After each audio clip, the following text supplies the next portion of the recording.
Basi na sisi pia, kwa kuwa tunazungukwa na wingu kubwa la mashahidi namna hii, na tuweke kando kila mzigo mzito na dhambi ile ituzingayo kwa upesi, na tupige mbio kwa saburi katika yale mashindano yaliyowekwa mbele yetu, tukimtazama Yesu mwenye kuanzisha na mwenye kutimiza imani yetu, ambaye kwa ajili ya furaha iliyowekwa mbele yake aliustahimili msalaba na kuidharau aibu, naye ameketi mkono wa kuume wa kiti cha enzi cha Mungu.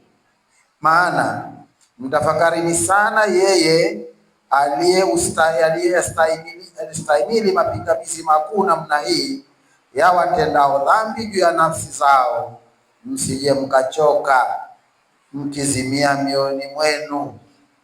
Hamjafanya vita hata kumwagika damu mkishindana na dhambi. Tuombe. Mungu Baba, katika jina takatifu la Bwana wetu Yesu Kristo, asante Mfalme kwa upendo na wale kwa ajili ya wakati ambao Mungu tunaamini hakika ni wakati uliokusudiwa, ni wakati ambao Bwana umepata kibali mbele zako, nasi kwa ajili hiyo tunaendelea kunyenyekea chini ya mkono wako ulio hodari, ili tupate Bwana kibali cha kuendelea kutafakari Mungu. Roho Mtakatifu Mungu, ninaomba sema nasi, tulishe tunyeshe, katika jina takatifu la Bwana Yesu Kristo tunaomba, amen. Bwana asifiwe.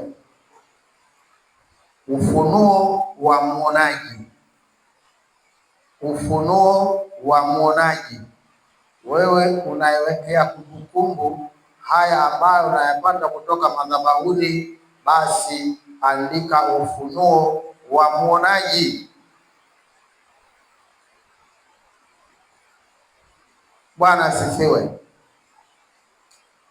Tunakwenda kufanya ibada ambayo ni ya ufunuo wa Bwana Yesu juu ya ufalme wake aliotuwekea Mungu kwa njia yake tangu milele, na sisi tunatamani ufunuo huu kadhihirike kwetu kwa njia ya imani katika Kristo Yesu, maana utakuja kutimizwa siku ya Kristo atakayekuja kulithibitisha lile ambalo Mungu alikushalianzisha.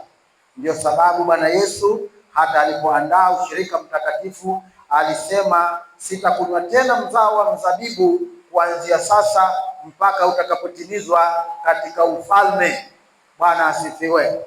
Neno la Mungu linasema tumtazame sana huyu ambaye ameanzisha imani yetu, naye atakuja kuitimiza. Kwa nini? Kwa sababu yeye aliuona mwisho wa yale mateso yake, kwamba kuna ufalme, kuna utukufu, kuna mambo mema mengi, na alipoona akafunuliwa hayo aliyoyaona huko mbele, hakuangalia anapopita pana sura gani, pana aina gani ya muonekano, ila alitazama kule alipokuona mbele, akahakikisha kwamba anapita katika mazingira yoyote yale yatakayomfanya awezi kukata tamaa au kuzuiliwa kufika kule alikotakiwa kufika. Na kwa ajili hiyo anasema na sisi sasa, anasema na wewe na mimi katika kipindi hiki, kwamba maadamu tunajua tunachokifanya matokeo yake, tuangalie huko mbele sasa, namna ya kuangalia mbele na namna ya kutembea katika huo ufunuo wa kile tunachokiona. Ni sharti kwanza macho yako yatiwe nuru. Bwana asifiwe. Macho yako sharti yawe na nuru, ili unachokiona kiwe kweli ndio picha unayoiona. Bwana asifiwe. Macho yako yasipotiwa nuru, unaweza ukaangalia hapa, kumbe hapa kuna giza, mbele kuna nuru inayoangaza sana sana. Bwana Yesu anasema ninyi ni nuru ya ulimwengu. Ni nani ambaye anawasha taa alafu anaweka chini ya mvungu? Anayewasha taa huiweka juu ya kiango ili anayepita aweze kuona ule mwanga. Na mji ukijengwa juu ya mlima hauwezi kusitirika, hauwezi kujificha, maana hata anayepita huko bondeni anaona mji uko juu ya mlima, na miji vivyo hivyo. Kwa hiyo Bwana Yesu anatuambia sisi ambao tunatarajia kuurithi ufalme wake, kushiriki pamoja naye mwili na damu yake, tuweze kushiriki sasa katika wakati huu, tukijua kwamba mbele yetu kuna uzima wa milele, furaha ya milele, karamu na ushindi wa milele kwa wale ambao wamesimama katika imani tangu mwanzo huu. Bwana asifiwe. Neno la Mungu linasema tumwangalie sana huyo Bwana Yesu ambaye neno la Mungu linasema kwamba Yesu mwenye kuanzisha na mwenye kutimiza imani yetu, ambaye kwa ajili ya furaha iliyowekwa mbele yake aliustahimili msalaba, akaidharau aibu, naye ameketi mkono wa kuume wa kiti cha enzi cha Mungu. Bwana asifiwe. Alichokifanya Yesu, aliustahimili msalaba ambao ulikuwa na maumivu makali na mateso mengi. Alistahimili, tena aliudharau huo msalaba, na alafu kisha Bwana Yesu alichokiona ya kwamba kwake si kitu, kilikuwa ni aibu iliyopita aibu zote. Bwana asifiwe. Alikuwa kijana wa miaka 33 ambaye alikuwa na heshima ya kimungu, ambayo vijana wengi wa miaka 33 katika enzi yake walikuwa vijana tu, wengine walevi, wengine wahuni na namna gani. Lakini ujana wake Bwana Yesu haukuwa ujana wa namna ile, ulikuwa ni ujana wa heshima. Kwa nini? Kwa sababu alikuwa na Mungu ndani yake, akiupatanisha ulimwengu na nafsi ya Mungu, akifanya miujiza na mambo mengi yaliyodhihirisha ukuu wa Mungu, uweza wa Mungu na baraka za Mungu. Na kwa ajili hiyo, maana yake ujana wake ulikuwa naye heshima nyingi katika maisha yake. Si kwamba alikuwa anaishi kama mtu wa kawaida, walikuwepo watu wakimzunguka wakimhudumia. Tunaambiwa walikuwepo kina mama wale, Maria Magdalena, Maria Salome na nani magani, wale ambao waliwatendea miujiza, wakasema tutakuhudumia kila mahali unapokwenda kwa mali zetu. Akawa wanahudumiwa na wale wanafunzi wake na watu wengi waliokuwa wakiwa pamoja naye. Kwa hiyo alikuwa ni mtu wa heshima hata katika mwili tu, zaidi sana katika Mungu. Lakini alipendezeshwa, akatiwa aibu, jambo ambalo katika akili ya kawaida hata wale wenyewe tu waliomzunguka wale, ingekuwa kama sio kusudi la Mungu, angewaambia hakuna kitu kama hicho, hawezi kukamvua nguo huyo mbele yetu na mbele ya watoto, mbele ya wanawake, hatuwezi tukakubali. Wangepambana kweli kweli, na walijaribu kupambana, lakini Bwana Yesu kwa sababu alijua mbele yake kuna kitu gani, akastahimili maumivu na akaidharau ile aibu. Kwa nini? Kwa sababu ya kile alichokiona, kwa ajili ya ufunuo wa kile alichokiona. Na nataka na wewe na mimi tufunuliwe kile kilichoko mbele yetu. Bwana asifiwe. Jamani, Mungu bado mimi namshangaa mpaka leo. Kwa nini anaheshimu sana maamuzi yako? Kwa nini Mungu anaheshimu maamuzi yako wakati yako chini ya uwezo wake? Mungu akishakwambia usifanye dhambi, sio maana yake ukifanya dhambi mimi unanikorofisha, sipendi, yani nachukia dhambi. Sasa jamani, Mungu si angekuwa kutushika mkono kwamba ukitaka kutamani kufanya dhambi Mungu hunyamaza. Ndio maana hata asubuhi, mwalimu wa asubuhi alikuwa anasema kuhusu mahudhurio ya kanisani.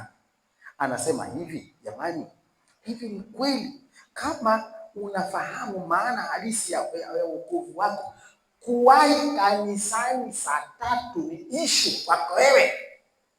Jumatatu mpaka Jumatatu huko nyumbani kwako, kwenye kazi yako, kwenye biashara yako, Jumapili saa 3 asubuhi kuingia hapa kanisani, yaani katika mitihani midogo ya chini kabisa ambayo shetani hapaswi kukushinda wewe, ni kuja ibadani saa 3. Yaani ukiwa Jumanne huko kwenye Bible study, Ijumaa huko kwenye maombi, Jumapili saa 3 kwako ni issue. Shetani amekushinda kwa mtihani wa moja na moja ni ngapi? Kuna watoto wakianza chekechea, usimuulize zaidi ya moja na moja, 1 na 2, 1 na 3, yeye dunia yake bado iko pale chini. Yaani usimuulize 3 kutoa 2, ushamkorofisha. Ukisema 4 gawanya kwa 2, ushamkorofisha. Yaani hayuko, yeye anataka pale 1 na 1, 2, 2 na 1, 3, 3 na 1, 4. Haya ana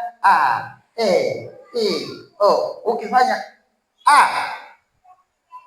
alafu ukaweka na M, tayari ushamtoa.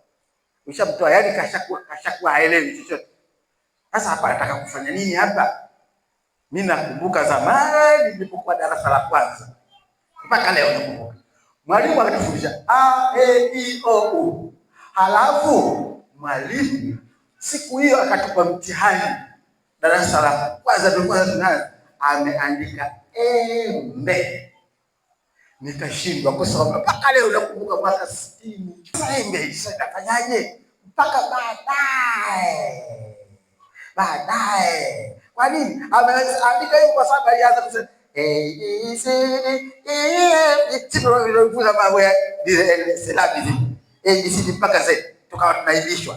Bwana asifiwe. Basi tunaiba namna hiyo, lakini A tayari ishasoma, M tayari ishasoma, B tayari ishasoma, Z tayari ishasoma, lakini alipounganisha akasema embe, nimeshindwa kusoma. Sasa inakuaje? Nasemaje?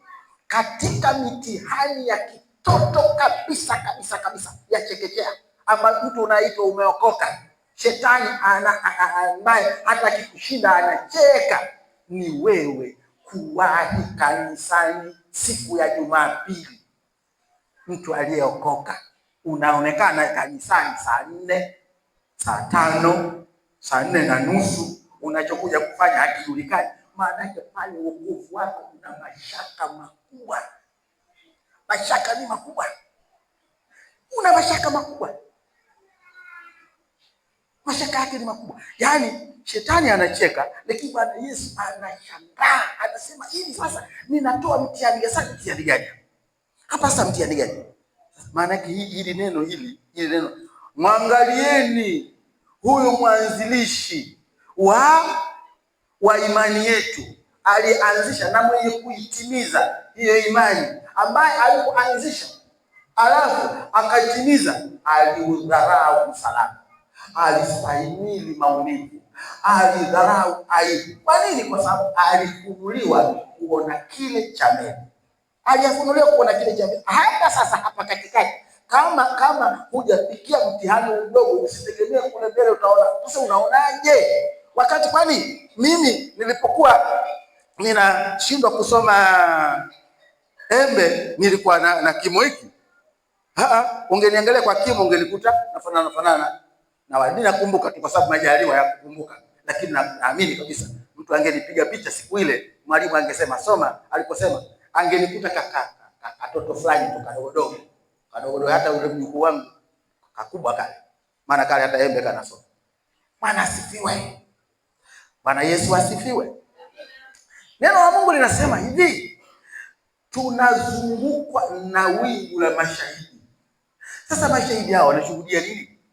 Hivi sikasema hapa tunazungukwa na wingu la mashahidi. Shahidi anashuhudia alichokiona kwako. Ndio maana yake. Ukiwa na kesi ukashtakiwa ukaambiwa shahidi, maana yake atakuja kuelezea tukio lililokuhusu wewe na huyu anayelalamika juu yako. Shetani kasimama upande ule, nawe umesimama upande ule. Bwana Yesu yuko pale kwenye kiti cha hukumu. Unaona Sasa mashahidi ni watu ambao hawajaamini na walioamini wenzako ambao wamesimama kwa uaminifu katika zamu zao. Ameokoka, amejaa hofu ya Mungu na anafanya yale ya Mungu kwa uaminifu wote. Atakuangalia na wewe asema, mimi nashukuru Mungu kwa neema nimebarikiwa. Sasa huyu mwenzangu sielewi. Bwana Yesu yuko pale anasikia. Shetani anasimama anafungua. Huyu si huyu? Hapa sikafundishwa, hapa sikahubiriwa, hapa sisi kasa nifanyeje? Mimi ninakosa gani? Mimi ninakosa gani? Mungu anachukua mnyororo na kufunga shingoni. Mimi Mungu naomba tupeleze, naomba nisaidie. Kwa sababu nini kuchukua huyu na kwa mnyororo? Yesu ananyamaza kimya. Hawa mashahidi watashuhudia kwamba huyu sajide unasema wewe labda mashahidi shetani anasoma. Sasa vitu hivyo ni vitu vya ajabu sana. Vitu vya ajabu. Neno la Mungu linasemaje? Mimi nirudi kule kwenye darasa la asubuhi. Palikuwa wanawali wangapi? Wale wanawali katika Mathayo 25. Wanawali walikuwa wangapi? 10. Watano walikuwa na watano. Hadi Bwana Yesu mimi simuelewi. Angesema wajinga tungemuelewa kidogo. Maana mjinga ana nafuu, ukimwelimisha anaelewa, anakuwa hafaji tena. Kwa nini? Kwa sababu anajua. Lakini mpumbavu ni mtu ambaye hataki kuelewa. Hata ukifanya chochote hataki. Kwa nini? Kwa sababu hataki kuelewa. Ndio neno sasa Bwana Yesu anasema mpumbavu. Ana Yesu, unajua katika sema hivi. Ameanza anasema maana ufalme wa Mungu umefanana na. Anaongea habari ya kile alichokiona huko mbele kwenye ufalme.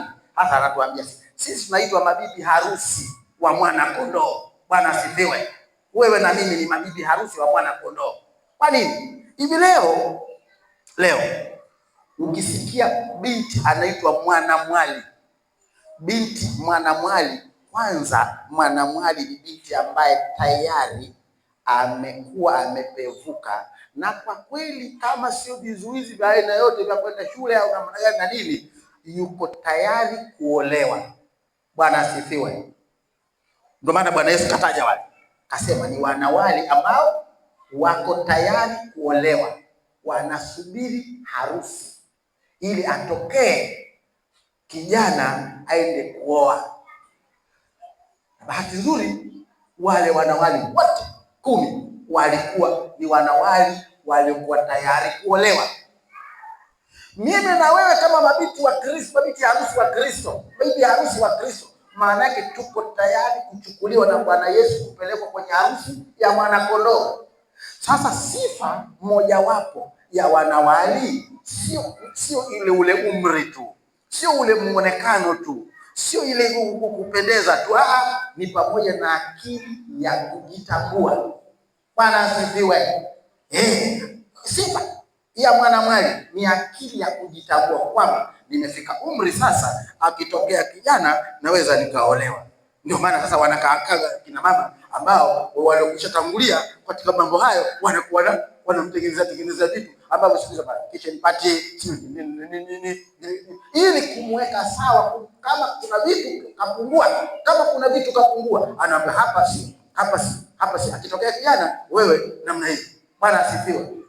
Hutaki kuja kwenye mafundisho ya neno la Mungu, hutaki kushiriki ibada, hutaki. Sasa tunazungumza, Bwana Yesu anasema nitamweka kwenye kundi la wale watano ambao mafuta hawana, taa wanazo, wokovu wanao, lakini maombi hawana, neno la Mungu hawana, utakatifu shida. Sasa inakuwaje? Anasema alipokuja Bwana, tena wanasema wale wanawali walikuwa wanamsubiri bwana harusi. Wako 10 wanasubiri bwana harusi. Mimi nashangaa ile tukio lile limefananaje? Maana harusi tunazoziona siku hizi sisi ni kwamba tukikaa hapa tukianza kusherehekea tunasubiri maharusi, mtu aje na mchumba wake au na mke wake, waje tuwapokee kanisani, tusherehekee harusi pamoja nao, tuwasajili, tufanye, alafu waende. Kwa mfano hata kama sio kanisani, basi ukumbini tunakaa tunawasubiri maharusi. MC yupo anasherehesha nani, baadaye maharusi wanaingia ukumbini, tunawasubiria. Tukisha kuwasubiri ndio wanaingia, tunasherehekea pamoja nao. Unaona?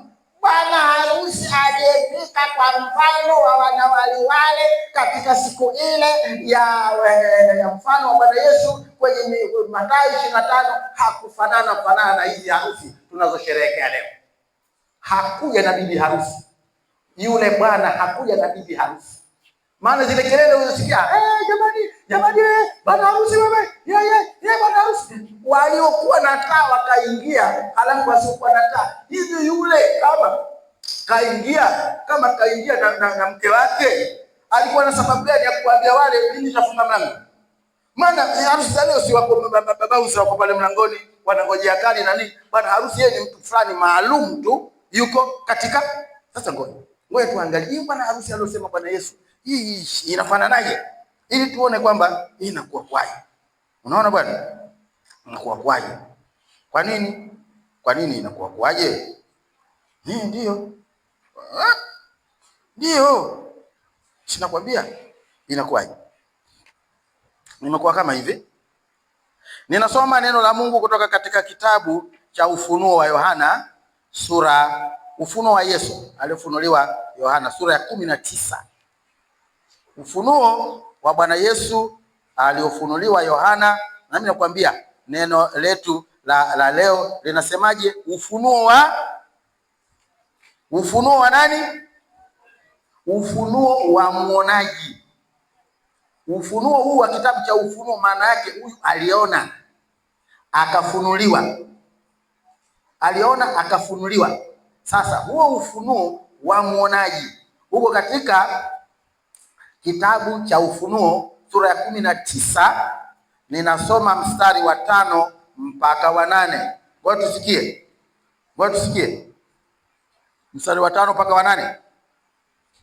Sauti ikatoka katika kile kiti cha enzi ikisema, msifuni Mungu wetu, enyi watumwa wake wote, ninyi mnaomcha, wadogo kwa wakuu. Nikasikia sauti kama sauti ya makutano mengi, na kama sauti ya maji mengi, na kama sauti ya radi yenye nguvu, ikisema, haleluya, kwa kuwa Bwana Mungu wetu Mwenyezi amemiliki. Na tufurahi, tukashangilie, tukampe Mungu utukufu wake, kwa kuwa harusi ya mwana kondoo imekuja, na mkewe amejiweka tayari.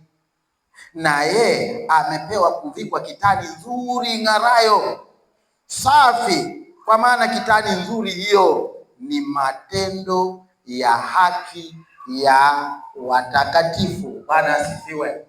Ule usiku wa manane, wale wanawali walisikia saa 8 za usiku, wamesikia nini? Kelele zinasema, jamani, tuamke, bwana harusi amekuja, ameingia. Shangwe. Huyu amesikia nini? Amesikia huko kesha tutakapokuja, anasema, maana ufalme wa mbinguni umefanana naye. Wanawali 10. Kelele za harusi zilishaonekana, na Yohana kaambiwa. Aliandika hivyo Mathayo, lakini Yohana kaona kule kwenye mwana harusi, kwenye harusi ya mwana kondoo. Anasema nikasikia tena ile kelele zimetoka kwenye kiti cha enzi. Ndio maana Bwana Yesu anasema, maana ufalme wa Mungu umefanana na wanawali washirika, watu waliookoka ambao wametubu dhambi, lakini hawana maombi, hawana neno la Mungu, hawana maisha matakatifu, hawana uaminifu, hawana utayari. Sasa wamekaa kama watu ambao wanaishi kimazoea tu. Bwana Yesu anakuacha tu. Ndio maana nikasema tangu mwanzo, kwa nini Mungu hashiki kamba akashika mnyororo akasema, acha huko, ni hatari, twende. Kwani hivi kipindi hicho si angekuwa hata mwanamwalimu mmoja tu angesema anamsubiri bwana harusi? Kitu gani kinachosisitiza sana watakatifu wa Mungu? Kukusanyika kwa watakatifu ni tukio linalompa Mungu utukufu sana. Watu ambao mnakusanyika kwa ajili ya Mungu, Mungu anasema tena, wala sitaki idadi kubwa, hebu kusanyikeni kidogo tumuone udhihirisho wangu, itakuwa katikati yenu. Yes, zaidi sana kukusanyika kwa wingi. Ni kwa nini kinafanyika? Kitu gani kinachofanya makusanyiko yetu yasiwe mcho kiu? Mungu anatafuta watu wenye njaa na kiu ya haki. Maana anasema hii kitani safi atakayoivaa bibi harusi wa mwana kondoo ni matendo ya haki ya watakatifu. Mungu sikasema tafuteni kwanza ufalme wake na haki yake, na hiyo wengine mtazidishiwa. Hakuna matendo ya haki kwa watu wa Mungu. Haki mmemnyang'anya Mungu, mmejitwalia wenyewe. Ukimnyang'anya Mungu haki yake ukajitwalia mwenyewe, unabaki nayo hiyo haki, unawekwa kwenye kundi la wale wanawali ambao tungesema wajinga, tunawahurumia, lakini Bwana Yesu kashawaambia siku nyingi kwamba ni wapumbavu. Sasa kelele zimesikika kutoka kwenye kiti cha enzi kama radi, yani siku hiyo Bwana Yesu kasema nao kwa namna ya mwili tu, kama na mimi ninavyosema na nyinyi kwa mwili hivi, kwamba siku ile itakuwa kama vile jamani, bwana harusi amekuja, wenye nini kuandaa, wenye mitaa namna gani bwana harusi, lakini huko kwenye udhihirisho ni kama radi, kama ngurumo, kama mlio wa maji mengi. Kwa nini? Kwa sababu ni utukufu wa Mungu. Sauti hizi tunazosema sisi wanadamu zina viwango vya chini sana, ndio maana wakati mwingine tunatumia hata vipata sauti. Yaani mimi ukizima hiki unakuta wale unisikii sana huko, unasikia kwa shida. Kwa nini? Kwa sababu hata sauti yenyewe wala haina uzito sana wa kupenya uende mbali, kwa sababu ya ubinadamu tu tulionao, tunaongezea, lakini huko mbinguni kama radi, malaika akitamka kama radi, anaweza akasema Urusi mkasikia Afrika ya Kusini, anaweza akasema China mkaenda kusikia Indonesia, aina namna hiyo kama radi. Kwa nini? Kwa sababu ya utukufu wa Mungu. Na wenye hofu ya Mungu, hiyo sauti inawapa shangwe, wanafurahi. Kwa nini? Kwa sababu ya kile kinachoonekana mbele. Wewe unayeona mbele, Bwana Yesu atakuja kukuuliza, mimi nimeona mbele nikakwambia tunashiriki. Shirikini ndio ushirika wa mwili na damu yangu, mkitangaza mauti yangu mpaka nitakapokuja. Lakini mimi nawasubiri, nashiriki leo hivi, halafu ninasubiri itakapotimia katika ufalme. Kule kwenye ufalme naomba tukutane. Sasa tukutane kwa sura gani? Bwana Yesu, neno la Mungu nasema tumwangalie yeye alianzisha na kuitimiza imani. Sasa alianzaje? Bwana Yesu imani alianzaje? Na wewe wokovu wako ulianzaje? Si ili ufahamu, ili utembee pamoja na Yesu. Sasa tembea na Yesu. Amen. Wewe unatembea na Yesu, mnapatana, mnaelewana. Mbona kila kitu unataka hapo? Kwa nini? Bwana Yesu alipoanza alitoka Galilaya, alipita akaenda mto wa Yordani kwenda kwa nani? Kwa Yohana ili abatizwe. Alikwenda kwa Yohana ili abatizwe. Yakatokea yaliyotokea pale. Neno la Mungu linatuambia alipotoka pale katika maji ili aombe, akawa akiomba, Roho wa Mungu akashuka kwa kiwili kama hua kutoka juu, na sauti ikatoka mbinguni. Imesemaje sauti? Huyu ni nani?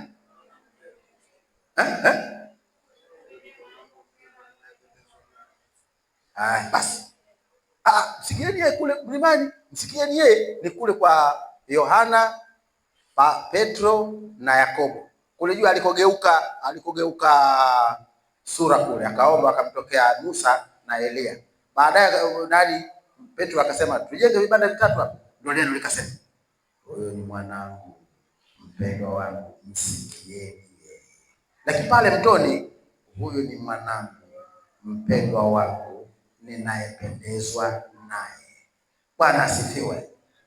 Kutoka pale Bwana Yesu hakurudi tena kwa babake na mamake wa kumlea. Akaondoka kenda wapi? Kutoka pale kenda wapi? Kenda nyikani. Kwenda kufanya nini? Kwenda kuomba ili ajaribiwe. Maana jamani, mimi nakataa, tena nakataa sana. Nakataa kata kwamba mtu ambaye humuoni kwenye vipindi kanisani vya mapatano akasema mimi bwana muombaji, mwongo, tenda kudanganya mchana saa 6. Humuoni katika kuhudhuria ibada kwa wakati na kadri ya mapatano. Maana Mungu yuko pamoja na wanaopatana. Mkisha kupatana, sasa mkipatana kwa neno lolote mpaka aone mapatano. Mungu anaona mapatano, Bwana anahusika. Uweze kusema kwenye mapatano simo, halafu peke yangu niko na Mungu. Hakuna hicho kitu, wewe unajidanganya mwenyewe. Mungu anaheshimu mapatano, tupatane na Mungu. Mungu alikuwa ndani ya Kristo akiupatanisha ulimwengu na nafsi yake. Ukipatana na Mungu sharti upatane na watu wake. patana na kanisa. Sasa vitu hivyo vikienda kinyume, unajidanganya. Usijidanganye. Kwa nini? Kwa sababu Mungu ni wa mapatano.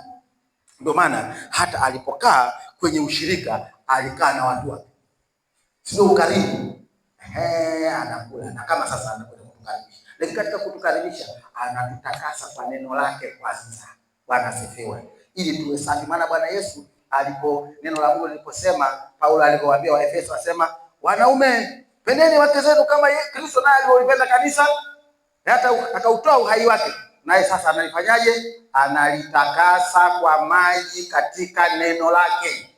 Bwana Yesu analitakasa kanisa na utakasa moyo wako wewe na mimi kwa neno lake. Tunapokuja kushiriki ushirika wa meza ya Bwana, hatuwezi tukashiriki kama vile tunapokunywa chai nyumbani.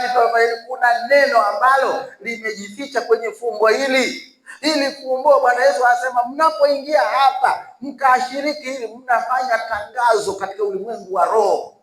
Katika ulimwengu wa roho mnamtangazia shetani kwamba tunaitangaza mauti ya Yesu, lakini tunamtangaza Yesu atakayekuja kutuchukua tena tukashiriki na yeye katika harusi ya mwana kondoo. Sasa leo kuna makundi yako mawili, kashasema Bwana Yesu, wako watano, akili yao wanajua wenyewe, wako watano wanajua wanachokifanya. Mungu atusaidie. Bwana asifiwe. Sasa anasema kwamba kelele ziliposikika katika ulimwengu wa roho kwenye ufalme wa mbinguni, na hizo kelele Bwana Yesu ametuambia kabisa kwamba matendo ya haki ya watakatifu walioitafuta kwanza haki yake na ufalme wake, wakaona haya mengine tutazidishiwa. Ikiwa tunayo haki mbele za Mungu na ikiwa tunatafuta ufalme wa Mungu, haya mengine tutakapozidishiwa, sisi tuna furaha, tutaisikia sauti na tutaishangilia. Bwana Yesu alipotoka nyikani akijaribiwa na Ibilisi kwa kufupisha maneno, alipotoka Bwana Yesu alionekana akianza kuhubiri neno la Mungu kwa kusema tubuni, maana ufalme wa mbinguni umekaribia. Yaani wewe na mimi tusipoishi maisha ya toba, maana yake mambo mengi tutayafanya kwa mazoea, kwa desturi, kwa kila kitu. Najua Saguti anasema mimi nilikuwa namuomba Mungu. Leo tulimtangaza nani leo angesimama hapa kwenye Bible study asubuhi? Alikuwa nani leo nasimama? Franki kaniandikia ujumbe hapa, anasema mchungaji, niko safarini, ninasindikiza msiba na kwenda Kiela huko Mbeya, unaona sasa, lakini nitarudi tu Jumamosi, Jumapili nitasimama. Sasa Mungu akutangulie. Usiku anasema kwamba hivi sasa ndo tunakaribia Mbeya, saa hizi alfajiri ndo hatujui tutafika saa ngapi Dar es Salaam. Mungu kumbe alishajipatia mtumishi siku nyingi. Huyu bwana anasema namuomba Mungu. Mbona Mungu ninaomba? Alafu mimi katika maombi yangu siku zote nasema Mungu, Roho Mtakatifu hasemi moja kwa moja hata siku moja. Ndio maana hapo naona mnyama sio kafanana pembe tatu, pembe 10. Sasa mnyama tunaelewaje Mungu? Ndio lugha ya Mungu, ndio lugha ya Roho Mtakatifu. Yeye hasemi moja kwa moja. Yaani hasemi kwamba bana, unamwona huyu fulani ana dhambi, huyu fulani anakupa kitu. Sasa anaomba Mungu niseme nini? Mungu kamuonyesha takataka chafu. Basi mimi sasa naelewa nini hapa? Mungu bwana, sikuelewi. Unaniacha uchafu, sasa uchafu. Kanyamaza kimya. Kasha sema. Bwana Yesu analitakasa kanisa kwa maji katika neno la Mungu ndio likaja. Na neno la Mungu linakuja hata sasa. Kwamba unaona nini huko mbele? Huko mbele unaona nini? Jamani, alichokiona huyo mwalimu wa asubuhi mimi sijui kinafananaje, lakini Mungu akiangalia ili kanisa anapicha kabisa hiyo aliona Saguti, anaona uchafu. Haiwezekani. Nikwambia fanya hufanye, nenda huendi, njoo huji, fanya hiki hufanye. Maana yake kwa Mungu ni nini? Ni takataka kabisa. Lakini Mungu anataka tuendelee kuwa wachafu au tuendelee kuonekana mbele yake ni uchafu? Ndio maana anatakasa. Na mimi saa ile umemaliza kipindi sasa, tuombe. Nikwambia tuombe nini? Waongo wanakudanganya. Tumeomba mara ngapi? Matokeo ya kuomba lazima mtu abadilike. Sinaona nasimama hapa mimi nasema mtihani mdogo ambao shetani anaweza akakucheka akikushinda ni kuwahi kanisani kwenye Bible study saa 3. Sisi tumetumwa hapa. Wewe sasa wewe shahidi. Mungu akujalie uhai, afya na nguvu. Jumapili uone badiliko, ndio utajua kwamba walitubu. Ndio maana nayaona haya ili umtukuze Mungu. Alikwambia takataka, sio utamtukuza Mungu, atakuonyesha kwamba takataka uliziona nimetakasa mioyo yao, wametubu toba ya kweli, wamemaanisha. Ndio maana unawaona tena, si Jumapili tu, na Jumanne utawaona, na Ijumaa utawaona kwenye maombi. Hiyo ndio maana yake. Lakini ukiona tofauti, picha itakayomuomba tena Mungu akuonyesha, atakuletea tena takataka, atakuletea takataka. Sasa una uchafu tu. Mimi naona uchafu kwa sababu gani? Wanakudanganya. Haya tuombe, takabale, twende kimya, wanakwenda wanapata hivi. Mungu huyo si wao wenyewe na akili yao. Lakini kwa nini Mungu anakubaliana na hiyo? Hapana, Mungu hataki. Mungu anatuita tu tena kwa upendo. Hapana. Sasa mimi nitamuongoza nani? Nitaitwa Mungu kwa ajili ya watakatifu gani? Nitaitwa Bwana Yesu anasema mimi nitaitwa Yesu mimi kwa watakatifu gani? Si watakatifu wanaonitafuta mimi niliowafia msalabani. Na ndio sababu hata Yesu akikuonyesha uchafu, anakuonyesha uchafu kwenye kikombe chake, kwenye chombo chake. Kumechafuka. Sasa chombo kile bado cha Yesu mwenyewe. Kanisa linabaki kuwa la Yesu mwenyewe, ila limechafuka, litakaswe tu. Tukisha kulitakasa, Bwana Yesu anaendelea kushika tu hicho chombo ili kikitakasika afurahie. Ikiwa kichafu anawaletea watakatifu. Jamani, naona mambo sio bado, sio. Tunaomba, tunaombea, tunashauri, tunafundisha, tunaonya, tunaonyana wenyewe kwa wenyewe. Maana Mungu naye asema ungamini dhambi zenu ninyi, kwa nini? Mpate kupona. Maana kuomba kwake mwenye haki kwa faa sana, akiomba kwa bidii. Matendo ya haki ya watakatifu ndio yale ambayo Bwana Yohana kayaona kule, kwamba hiyo kitani safi, ile kelele waliopiga bwana harusi, walioingia na taa zao, ndio walioleta nuru kwenye ule ukumbi. Maana matendo yao yalikuwa ya haki, wamejiongeza, wamechukua na mafuta, taa zao wamezijaza mafuta, wanayo ya akiba. Sasa mambo haya yakikosekana kwenye maisha yako, ukae uonekane unapogonga mlango. Bwana Yesu anasema kwamba siwajui nyinyi. Hivi wewe kweli Yesu hakujui? Si wewe mwenyewe umeamua tu kujikana kutaki akujue kwa sababu matendo yako sio ya haki? Mungu atusaidie tubadilike. Bwana asifiwe. Kwa neema, Mungu atusaidie tubadilike. Twende tukashiriki ushirika mtakatifu. Tumwambie Bwana Yesu, naomba utusamehe. Tutubu toba ya kweli. Bwana Yesu utusamehe. Na mimi naamini mtu ambaye alikuwa rohoni tangu alivyoingia hapa, anavyoendelea kusikia haya maneno ya Mungu, haendelei kubaki akimtazama mimi, anasikitika moyoni mwake na kutubu kimoyo kwamba Yesu naomba unisamehe. Yesu naomba unisamehe. Hayo ninayasikia ni yangu kabisa. Yesu nisamehe. Hayo ninayosikia yananihusu mimi kabisa. Yesu nisamehe. Naomba unipokee hivyo niweze kushiriki baraka hizi za ushirika mtakatifu. Yesu unisamehe. Unipe kustahili kushiriki pamoja na wewe. Maana siku ile naitamani sana niweze kukaa pamoja na wewe. Kwa nini? Kwa sababu hiyo ni harusi ya mwana kondoo. Bwana Yesu asifiwe. Natoa dakika 2 za watu kutubu. Natoa dakika 2 za watu kuomba toba na rehema mbele za Mungu ili tuingie katika neno la ushirika mtakatifu. Ni neno la Mungu kutoka katika Injili ya Luka sura 22 kuanzia mstari wa kwanza. Neno la Mungu linasema, ikakaribia sikukuu ya mikate isiyotiwa chachu iitwayo sikukuu ya Pasaka, na wakuu wa makuhani na waandishi walikuwa wakitafuta njia ya kumuua, maana walikuwa wakiwaogopa watu. Shetani akamuingia Yuda aitwaye Iskariote, naye ni mmoja wa wale thenashara, watu waliokuwa karibu sana sana na Bwana Yesu. Akaondoka akasema na wakuu wa makuhani na majemadari jinsi atakavyoweza kumtia mikononi mwao. Wakafurahi, wakapatana naye kumpa fedha, akakubali, akatafuta nafasi kumsaliti kwao pasipokuwapo mkutano. Neno la Mungu linasema hata saa ilipofika, mstari wa 14, aliketi chakulani yeye na wale mitume pamoja naye, akawaambia, nimetamani sana kuila Pasaka hii pamoja nanyi kabla ya kuteswa kwangu. Kwa maana nawaambia ya kwamba siili tena hata itakapotimizwa katika ufalme wa Mungu. Bwana asifiwe.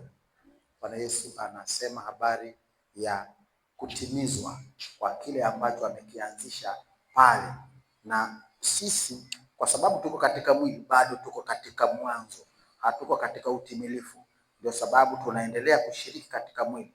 Kwa nini? Kwa sababu yeye mwenye kuanzisha imani yetu na yeye ndio atakayeitimiza. Ndio maana tunaambiwa tumtafakari sana huyo. Kwa nini? Kwa sababu wingu la mashahidi linaendelea kutuzunguka jinsi ambavyo tunaendelea kushiriki hiyo mwanzo wa imani yetu katika ushirika mtakatifu. Bwana Yesu anasema itatimizwa.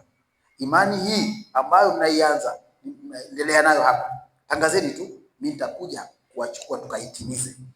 Na kama nilivyowaambia kwamba siku ya Kristo, Bwana Yesu anasema katika Ufunuo sura ya 19 kwamba wataitwa watakatifu, wataitwa kama wanawali wenye busara, wenye akili. Kwa hiyo tujiweke katika fungu la wanawali wenye akili. Kwa nini? Kwa sababu katikati ya wale thenashara ambao ni 12, maana yake alikuwepo mmoja wapo, kama walivyokuwepo 5 wao katika wale wanawali 10, na mmoja wapo katika wale 12, 12 wa wanafunzi alikuwa hayuko pamoja naye. Jitahidi, Mungu akusaidie usiwe mmoja wa wale ambao wanamsaliti Bwana Yesu kwa kuto kusikia mafundisho au kusikia na kuyaacha hapa hapa na kwenda kinyume, ukaona kwamba hiyo ni amani kwako. Haiwi hivyo, haiwi hivyo ndugu zangu. Mungu anatupenda na anatamani kuona tunamlingana kwa maneno, matendo na mwenendo wetu, na kwa jinsi Mungu atajipatia utukufu na sifa yake ni kwa ajili yetu sisi tuliokombolewa. Bwana asifiwe. Naomba sasa nisome neno la Mungu kutoka katika waraka wa Paulo mtume kwa Wakorinto, waraka wa kwanza sura 11 kuanzia mstari wa 23. Neno la Mungu linasema, huyo ndio mtumishi ambaye ameiona ile imani, na imani ile alipoiona hakuwa mshirika. Huyu aliyeandika hicho sio, hakuwa pale kwenye wale wa thenashara. Yeye alikuwa bado, alikuwa mpinzani, ndio alikuwa katika hao ambao wabaya kabisa walikuwa wanaikataa hiyo imani. Lakini baada ya kubadilika hakuwa tena yule, amefinyangwa, moyo wake ulikuwa wanyama, haukuwa jiwe, na akabadilika. Na alipobadilika anawaambia watu sasa, kwa maana mimi nalipokea kwa Bwana niliowapa nanyi, ya kuwa Bwana Yesu usiku ule aliotolewa alitwaa mkate. Angekuwa Petro au angekuwa Yohana au angekuwa mmoja wapo wa wale kina Mathayo, asingeandika hivi kwamba kama maana mimi pia nilipokea kutoka kwa Bwana, kwa maana siku ile alisema nilichoshuhudia, maana nilishiriki naye na Mungu kafanya makusudi kumtumia huyo ambaye alipokea, ili na sisi tupokee kama na yeye alivyopokea. Bwana asifiwe. Ili na sisi tupokee kwa imani kama alivyopokea yeye. Maana wale wangesema sisi tuliona wenyewe, maana tulishiriki pamoja na yeye. Sisi na bahati tulishiriki pamoja naye mkala na kunywa. Bahati yenu sisi hatukuwepo. Huyu naye hakuwepo. Lakini alisikia. Akasema ninawaambiaje, na mimi nilipokea kutoka kwa Bwana, ndio ndo nawapa hivi sasa. Kwamba usiku ule Bwana Yesu alipotolewa alitwaa mkate, akashukuru, akaumega, akasema huu ndio mwili wangu ulio kwa ajili yenu, fanyeni hivi kwa ukumbusho wake. Acha tuombe mkate ili tunapofanya kwa ukumbusho wake Bwana Yesu adhihirishe imani yetu. Tuombe. Mungu Baba, katika jina takatifu la Bwana Yesu Kristo, asante. Tunakushukuru Mungu kwa ajili ya fungu hili la imani. Tumepokea na sisi Bwana, kama Paulo mtumishi wako alipopokea akatupa na sisi, kwamba usiku ule ulipotolewa Bwana Yesu ulitwaa mkate kama hivi tulivyotwaa. Mungu mwenye nguvu, ukawapa wanafunzi wako ukasema, twaeni mle wote, huo ndio mwili wangu uliotolewa kwa ajili yenu. Nasi Baba tunafanya hivyo kwa ukumbusho wako, ili tunapotangaza mauti yako mpaka utakapokuja. Fumbo hili tutakase, tutie nguvu, ili tubadilishe, ili Bwana tuweze kushiriki pamoja nawe, tukiwa kama wale wanawali wenye akili, wenye hekima, ili siku yako Kristo Yesu taa zetu ziwe zimewaka, zikiwa na mafuta, na tukiwa na akiba ya mafuta, ili tupate kufunguliwa mlango katika harusi ya mwana kondoo. Bwana wangu na Mungu wangu, ninawaombea hao ambao Mungu tutashiriki pamoja katika wakati huu, ushirika huu mtakatifu, waweze kuandaa mioyo yao, ili siku yako Kristo Yesu wasiwe miongoni mwa wale wanawali watano wapumbavu, bali wawe katika wanawali watano wenye hekima, wenye busara, wenye akili. Mungu mwenye nguvu, tunaomba kama ambapo hata chakula kinamliwa kwa jinsi ya mwili, kinampa mlaji afya ya akili, afya ya nguvu, afya ya macho, masikio na viungo vyote. Tunaomba Bwana, mkate huu Baba ukatuongeze afya ya akili katika ulimwengu wa roho, ili tukujue Mungu wa kweli, Mungu wa pekee, na Bwana Yesu Kristo ulimtuma, na tunaamini katika hayo Bwana, huko katikati yetu kufanya, maana tunatangaza mauti yako mpaka tutakapokuja, katika jina la Yesu, amen.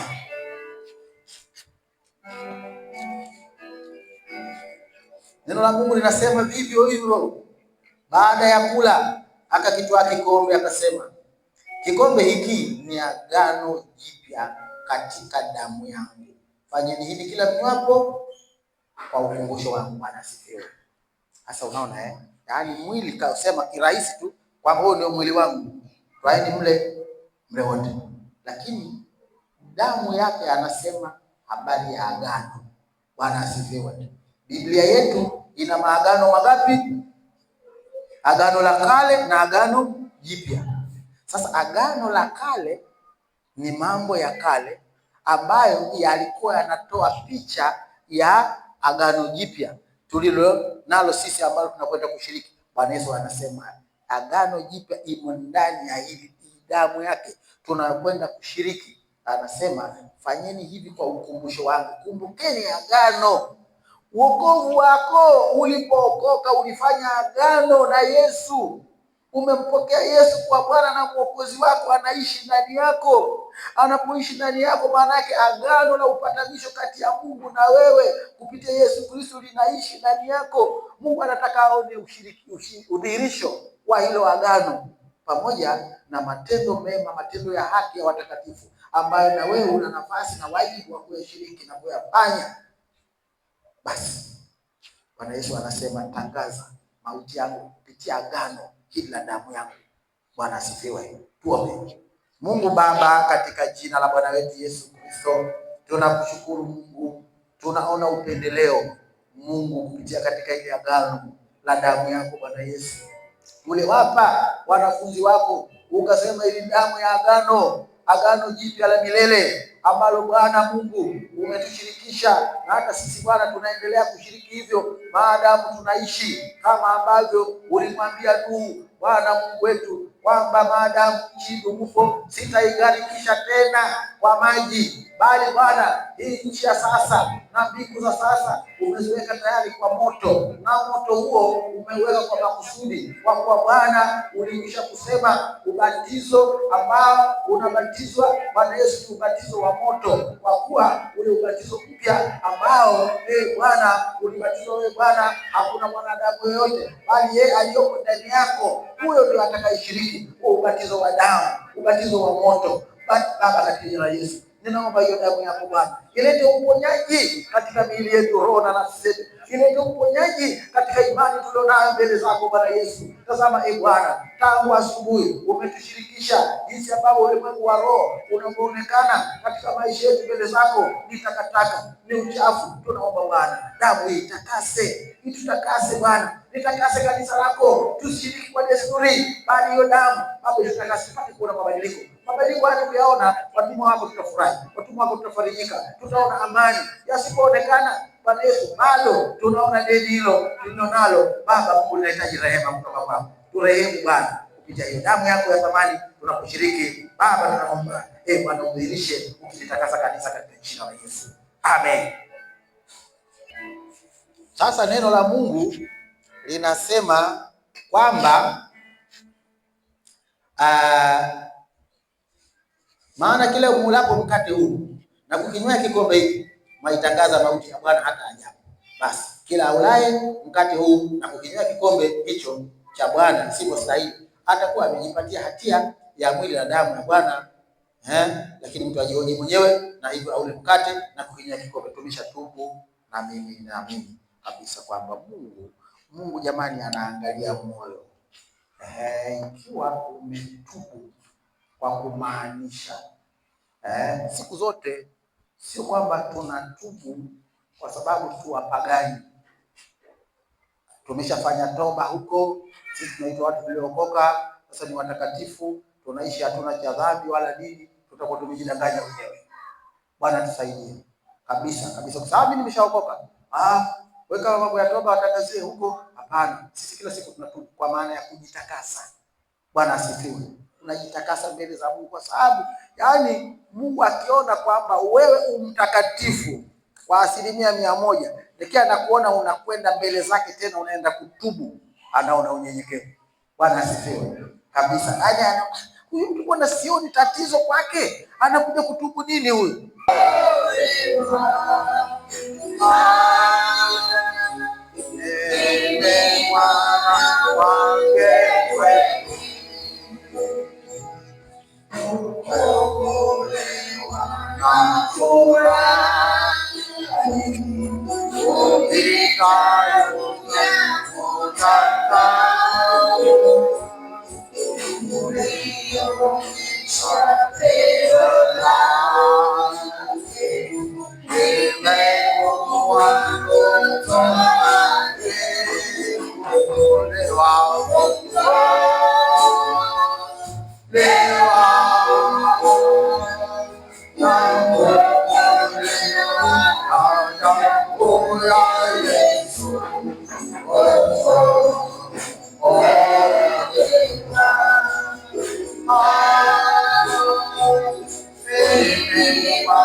Zaburi sura 24 mstari wa 3 na wa 4. Neno la Mungu linasema, ni nani atakayepanda katika mlima wa Bwana? Ni nani atakayesimama katika patakatifu pake? Mtu aliye na mikono safi na moyo mweupe, asiyeinua nafsi yake kwa ubatili, wala hakuapa kwa hila. Sasa katika Injili ya Mathayo sura 26 mstari wa 30, neno la Mungu linasema, baada ya kushiriki kwa ushirika mtakatifu, hawa watu walifanyaje? Nao walipokwisha kuimba, wakatoka nje kwenda mlima wa Mizeituni. Huko mlimani maana yake ni kuwa wamekwenda wakiwa tayari wametakasika, wakiwa tayari wamepewa haki mbele za Mungu ya kuwa ni wanafunzi ambao wameanza kushiriki fumbo la imani katika Kristo, la kutangaza mauti yake mpaka ajapo. Nao kwa furaha wakaimba, na katika kuimba wakaenda mlimani. Huko mlimani, mtunga Zaburi anasema, ni nani atakayekwenda huko mlimani? Mikono iwe safi, moyo mweupe. Na wewe sasa, mwili na damu ya Bwana Yesu imetakasa mikono yako, imetakasa moyo wako. Basi unapomwimbia Mungu kwa imani na kwa neema, basi Mungu aweze kuendelea kufanya kitu kipya ndani yako, na imani yako iweze kuongezeka, kuimarika na kukua, ili Mungu aweze kuithibitisha. Tuombe. Mungu Baba, katika jina takatifu la Bwana wetu Yesu Kristo, ninakushukuru wewe Mungu kwa ajili ya ibada hii ya baraka, ibada ya imani ambayo Bwana Yesu umetushirikisha mwili na damu yako. Asante Baba. Ninawaombea ndugu zangu wote, watumishi wako na wajakazi wako ambao umetupa kwa neema kushiriki fumbo hili la imani siku ya leo. Ninaomba Bwana, kama wanafunzi wako walivyoimba wakashukuru, maana wamekombolewa kwa damu yako Bwana Yesu. Walipokombolewa wakaimba kwa shukrani, wakaenda mlimani wakiwa safi mikono yao, wakiwa weupe mioyo yao, na kwa jinsi hiyo Bwana ukawapa haki ya kuendelea kutangaza mauti yako Bwana Yesu hata ujapo. Ndio sababu wakatupa na sisi walipopokea Mungu, kwamba usiku ule ulipotolewa ukatoa mkate, ukatoa Bwana na kikombe, ukawapa watu wako watangaze, watumishi wako, mauti yako mpaka ujapo. Na tunaomba Bwana kwa ajili ya haki hii ambayo Mungu umetupa kutangaza mauti yako mpaka utakapokuja, Bwana tujaze hofu yako, ili tunapoingia na kutoka imani mwako, tuingie tukiwa na hofu kama wanaopanda mlimani wa Sayuni, wakiwa na mikono safi na moyo mweupe. Baba, tunaamini hakika kwamba usafi huo sio sisi tutakaojitakasa, bali Roho wako Mtakatifu anatutamani sana kiasi ya kutuonea wivu, azidi kututakasa na kututia nguvu kwa hiyo damu yako na neno lako, ili tuweze kutembea katika kweli na katika haki na katika amani na furaha ya Roho wako Mtakatifu. Ni katika jina takatifu la Bwana Yesu Kristo naomba, amen. Haya, tumshukuru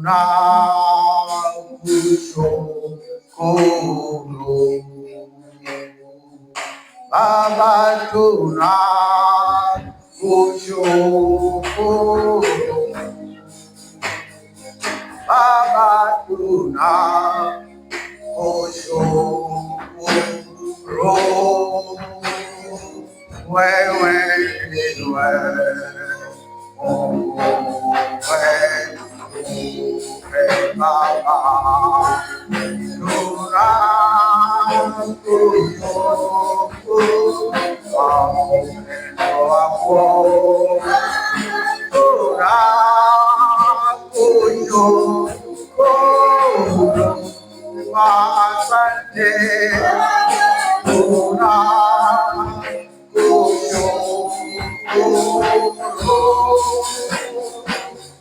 wewe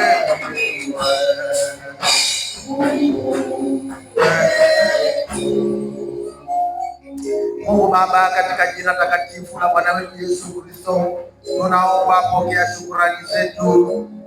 Mungu mwenye nguvu Baba, asante, tumeona kibali tena siku ya leo, tumekuwa imani mwako Mungu, tukila na kunywa vya mwilini na rohoni.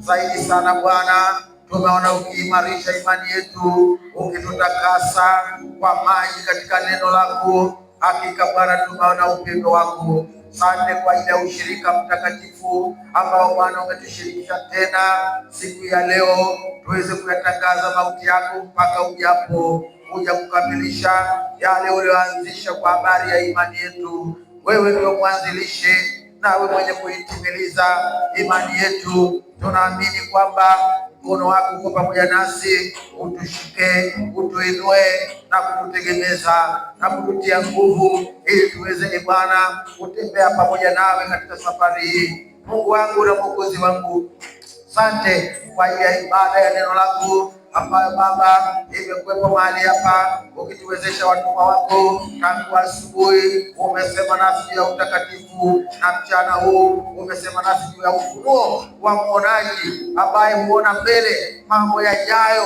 kabla hayajaanza, na hata anapoanza kuangalia mwisho tangu mwanzo. Nawe Bwana umetutangazia hayo kwamba siku ile itakuwa mfano wa harusi ambayo Bwana tunahitaji kuwa na hekima na tuwe na mafuta ya maombi na neno lako, Mungu, tuweze kustahili kuingia katika malango yako.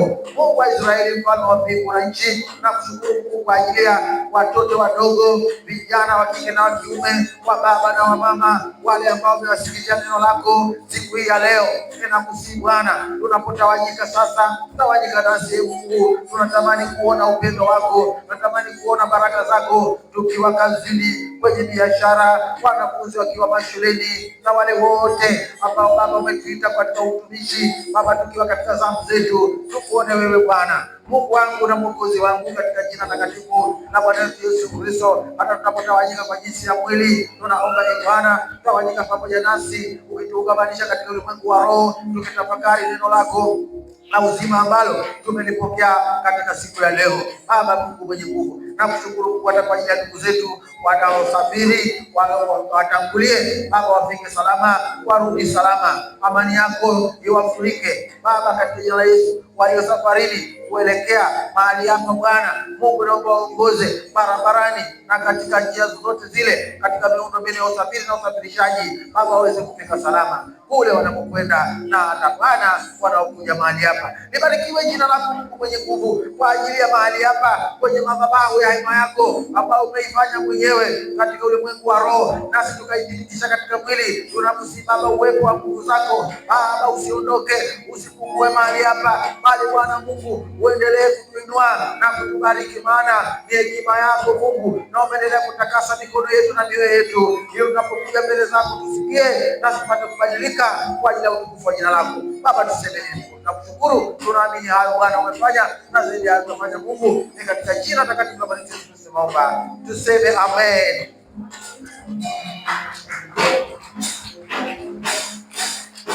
Bwana akubarikie na kukulinda.